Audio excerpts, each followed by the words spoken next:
বাংলাদেশ বিমান বাহিনীর জন্য লালমনিরহাটে নির্মাণ করা হচ্ছে এশিয়া মহাদেশের দ্বিতীয় বৃহত্তম বিমান ঘাঁটি। এই বিমান ঘাঁটিটি ভারতের শিলিগুড়ি করিডোর থেকে মাত্র 12 কিলোমিটার দূরে অবস্থিত।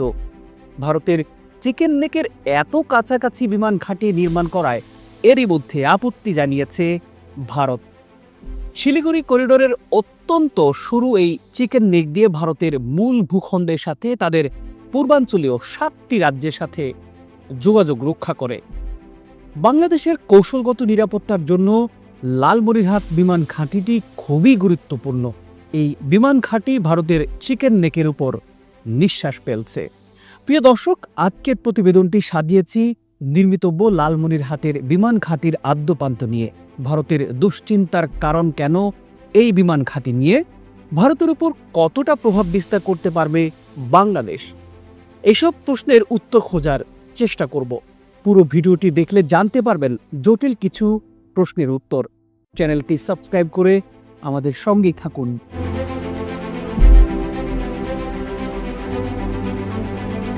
লালমনিরহাটের বিশাল এই বিমান ঘাঁটির ইতিহাস আজ থেকে প্রায় 100 বছরের পুরনো। 1931 সালে ব্রিটিশ সরকার এই বিমান ঘাঁটি নির্মাণ করে। শুধু তাই নয়, দ্বিতীয় বিশ্বযুদ্ধ চলাকালে এই বিমান ঘাঁটিটি ছিল মিত্র বাহিনীর একমাত্র ভরসার স্থল। পরবর্তীতে 1947 সালের দিকে বিমান ঘাঁটির কার্যক্রম পুরোপুরি বন্ধ হয়ে যায়। দেশ স্বাধীন হওয়ার পর 1972 সালে বাংলাদেশ বিমান বাহিনীর হেডকোয়ার্টার স্থাপন করার সিদ্ধান্ত নেওয়া হয় লালমনিরহাট বিমান ঘাঁটিতে। কিন্তু শেষ পর্যন্ত ভারতের আপত্তির কারণে লালমনিরহাটের বিমান ঘাঁটি স্থাপনের কাজ বন্ধ রাখা হয়। এরপর থেকেই পরিত্যক্ত অবস্থায় পড়ে আছে বাংলাদেশের এই গুরুত্বপূর্ণ বিমান ঘাঁটি। লালমনিরহাট বিমান ঘাঁটির আয়তন প্রায় 2000 একর। এই বিমানবন্দরে 4 কিলোমিটারের বেশি রানওয়ে আছে। বিশাল এই বিমানবন্দর থেকে অসংখ্য যুদ্ধ বিমান অপারেট করা সম্ভব, যেটি ভারতের দুশ্চিন্তার অন্যতম কারণ।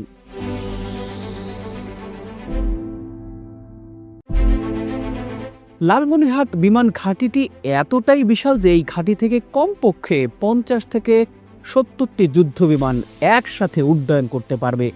লালমনিরহাট বিমান ঘাঁটির আয়তন বিশাল হওয়ার কারণে এই বিমান ঘাঁটিকে 3টি অংশে বিভক্ত করা হবে। একটি অংশে সব সময় মোতায়েন থাকবে বাংলাদেশের যুদ্ধ বিমানগুলো, অপর একটি অংশ ব্যবহার করা হবে সাধারণ যাত্রীবাহী বিমানগুলো এবং শেষ অংশ ব্যবহার করা হবে বিমান বাহিনীর পাইলটদের শিক্ষা, প্রশিক্ষণ এবং মেইনটেন্যান্স পরবর্তী উড্ডয়ন কার্যক্রমের জন্য। তবে যুদ্ধকালীন সময়ে পরিপূর্ণ বিমান ঘাঁটি ব্যবহার করবে বাংলাদেশ এয়ারফোর্স। বাংলাদেশের বিমান বাহিনী খুব শীঘ্রই এই বিমান ঘাঁটিটি চালু করবে বলে জানা গেছে। এটি চালু করতে এরই মধ্যে পুরোদমে কাজ শুরু করেছে বাংলাদেশের প্রতিরক্ষা মন্ত্রণালয়।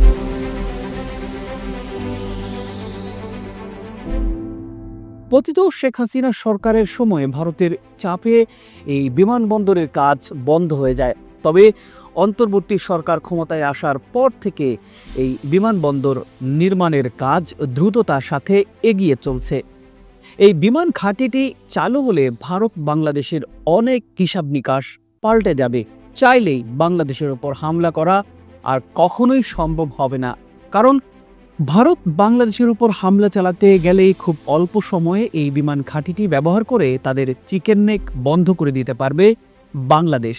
এছাড়া লালমনিরহাটে নির্মাণ করা হচ্ছে বাংলাদেশ এভিয়েশন অ্যান্ড অ্যারোনটিক্যাল বিশ্ববিদ্যালয়। এর মধ্যে এই বিশ্ববিদ্যালয়টিকে আধুনিকায়নের প্রযুক্তিগত সহযোগিতার প্রতিশ্রুতি দিয়েছে যুক্তরাষ্ট্র এবং ফ্রান্স। এছাড়া বিদেশি বিমানের রক্ষণাবেক্ষণ এবং মেরামতের জন্য একটি কেন্দ্র হিসাবে গড়ে তোলার উদ্যোগ গ্রহণ করেছে বাংলাদেশ।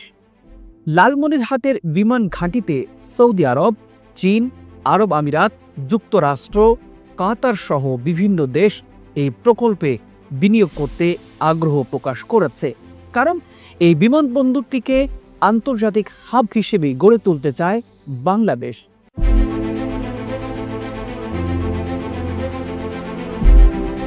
একটি বিমান ঘাঁটি নির্মাণের জন্য 400 থেকে 500 একর জমি যথেষ্ট। সেক্ষেত্রে লালমনিরহাট বিমান ঘাঁটি 3 ভাগে বিভক্ত হলেও 700 একর জমি পাবে বাংলাদেশ এয়ারফোর্স। লালমনিরহাট বিমান ঘাঁটি নিয়ে ভারতের আপত্তির মূল কারণ হচ্ছে এই বিশাল বিমান ঘাঁটিটি ভারতের চিকেন নেকের খুবই কাছাকাছি অবস্থান হলেও ভৌগোলিক কারণে ভারত আর্টিলারি দিয়ে এই বিমান ঘাঁটি ধ্বংস করতে পারবে না। এর কারণ লালমনিরহাটের সীমান্তের ওপারে তিস্তা নদীর অববাহিকায় ঘন বন জঙ্গল দিয়ে ঘেরা। এজন্য সেখানে স্থলপথে সেনা মুভমেন্ট করা অত্যন্ত কঠিন। অপরদিকে বাংলাদেশ বিমান ঘাঁটি ব্যবহার করে মাত্র কয়েক মিনিটের মধ্যে শিলিগুড়ি করিডোর ধ্বংস করে দিতে পারবে। এতে করে ভারতের সাথে দেশটির পূর্বাঞ্চলীয় ৭ রাজ্যের যোগাযোগ সম্পূর্ণ বিচ্ছিন্ন হয়ে যাবে। লালমনিরহাটের বিমান ঘাঁটি নিয়ে ভারতের সবচেয়ে বড় ভয়ের কারণ এই বিমান ঘাঁটিতে আধুনিকায়ন এবং সংস্কার কাজ করবে চীনের প্রতিষ্ঠান। এটি নিয়ে ভারত তীব্র আপত্তি জানালেও তাতে বাংলাদেশ খুব একটা পাত্তা দেয়নি। ভারতের 7 সিস্টার্স বা পূর্বাঞ্চলীয় 7টি রাজ্যের আয়তন 2,62,184 বর্গ কিলোমিটার। আয়তনে বাংলাদেশ থেকেও দ্বিগুণ বড়। শিলিগুড়ি করিডোরের কাছে ভারতের সবচেয়ে নিকটতম দূরত্বের বিমান ঘাঁটি হচ্ছে হাসিমারা বিমান ঘাঁটি। ভারতের হাসিমারা বিমান ঘাঁটি থেকে বাংলাদেশ সীমান্তের দূরত্ব 120 কিলোমিটার।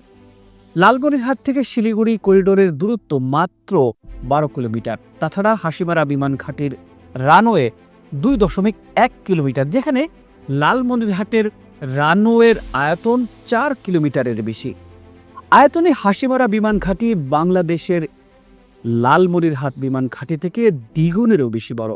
এই বিমান ঘাঁটির নির্মাণ কাজ শেষ হলে নিশ্চিতভাবেই বলা যায় চাপে পড়বে ভারত।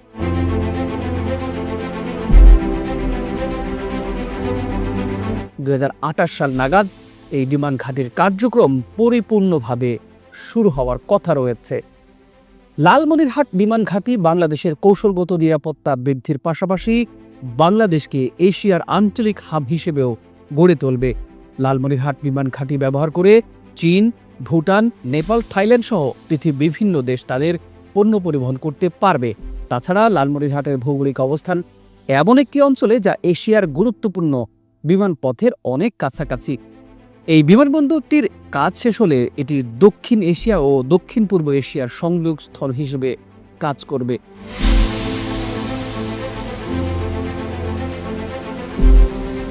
প্রিয় দর্শক, আজ এ পর্যন্তই। পরবর্তীতে সরেজমিন ঘুরে বিমান ঘাঁটিটি নিয়ে প্রতিবেদন তৈরির চেষ্টা করব। আমাদের চ্যানেলটি সাবস্ক্রাইব করে সঙ্গে থাকুন। আর হ্যাঁ, আপনার মন্তব্য জানাতে পারেন আমাদের। ভালো থাকুন, সুস্থ থাকুন।